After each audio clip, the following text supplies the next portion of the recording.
1915, c'est une date charnière, parce que 1915, comme je l'ai dit, c'est l'occupation d'Haïti par les Américains. À cette époque, le capitalisme américain s'est développé et se transforme en véritable impérialisme, et les pays d'Amérique latine, principalement les pays des Caraïbes, sont considérés par les grands intérêts américains comme des zones de domination, comme des zones de conquête. C'est par exemple l'occupation de Cuba, c'est l'occupation du Nicaragua, l'occupation de la République dominicaine et en 1915, l'occupation d'Haïti. Les dirigeants américains présenteront comme prétexte qu'ils sont venus rétablir l'ordre, qu'ils sont venus apporter du progrès, qu'ils sont venus apporter du bien-être au peuple haïtien, mais fondamentalement, ce qu'ils cherchaient, c'est étendre leur influence sur Haïti comme ils l'avaient étendu sur d'autres pays de l'Amérique latine ou même d'ailleurs comme les Philippines ou Hawaï.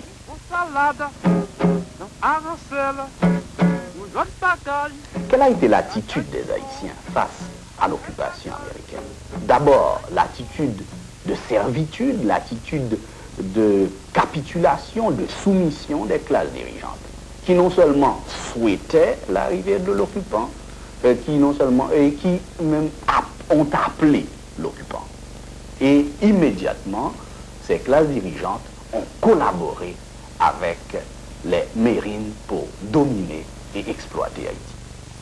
Leur espoir était clair, sauver le vieux système qui était en train de s'écrouler et profiter de la présence américaine, profiter de la présence d'occupants prétendus généreux pour s'enrichir aux dépens du pays. L'autre attitude, c'est la résistance. Mais fondamentalement, la résistance des masses populaires, la résistance des paysans, sous la direction du grand leader haïtien Charlemagne Péralte, qui a mené une guerre, une véritable guerre de guérilla contre l'occupant jusqu'en l'année 1919, son principal officier étant mort, lui, en 1920. Donc on peut dire que de 1915 à 1920, pendant 5 ans, les paysans haïtiens du Nord et de l'Artibonite ont opposé une résistance armée, farouche, héroïque à l'occupant. Ils ont résisté pendant longtemps et ils n'ont cédé que devant des moyens techniques très développés et devant le manque de soutien d'autres secteurs de la nation. D'ailleurs, ça a été une véritable hécatombe puisqu'on compte les victimes de l'occupation américaine au nombre d'environ 50 000. Après la résistance armée des paysans, s'est développé dans les villes, dans les secteurs des couches moyennes surtout, un mouvement de résistance pacifique, un mouvement patriotique qui a amené beaucoup d'agitation dans le pays, qui a forcé l'opinion nationale et l'opinion internationale à se pencher sur le drame de l'occupation américaine. Et tout ce mouvement-là, associé aux pressions internes même aux États-Unis, a amené l'occupant en 1934 à quitter Haïti. Ce n'était pas la libération d'Haïti, parce que en partant, l'occupant avait laissé tous les mécanismes d'exploitation de cette néocolonie qu'il avait eu en main pendant 19 ans. Des liens économiques, par la présence d'entreprises américaines installées dans le pays, des liens financiers, des liens politiques.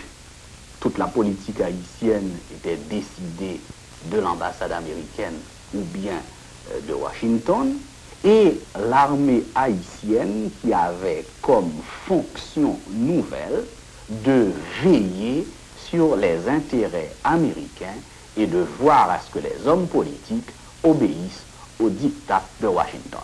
Cette armée avait désormais le monopole de la violence, puisque les masses paysannes avaient été désarmées et écrasées.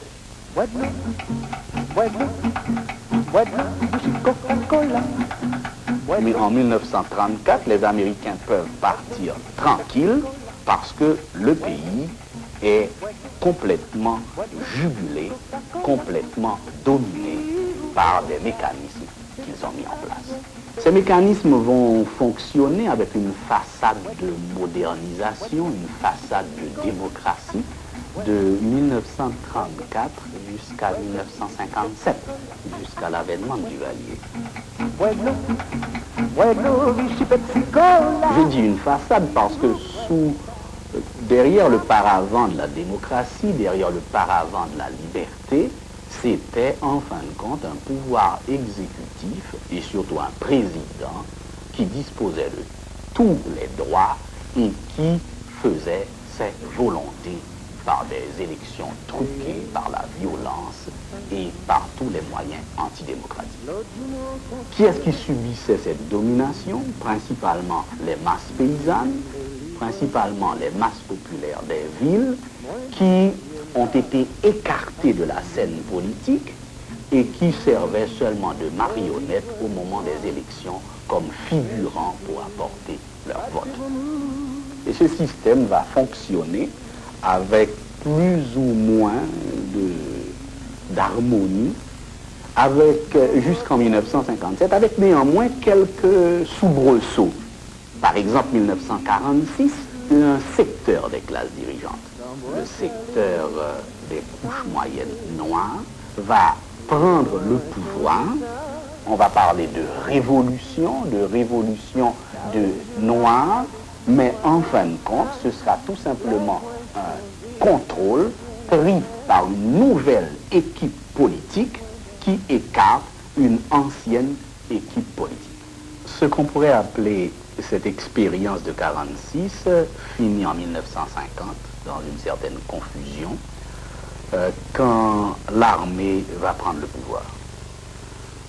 Naturellement, toujours avec une façade de démocratie, puisqu'il y aura des élections, mais le chef de l'armée, le général Magloire, sera élu président.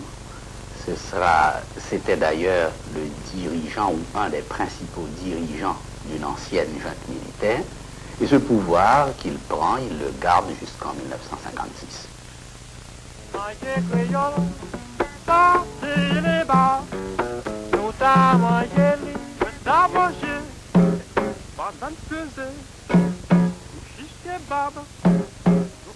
De décembre 56 jusqu'en septembre 57, c'est une bataille politique très dure, très âpre, entre diverses équipes qui veulent contrôler le pouvoir.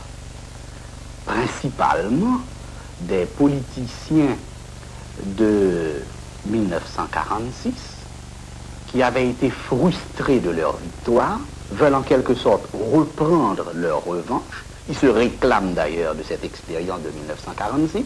Ils se réclament du prestige de l'ancien président de l'époque.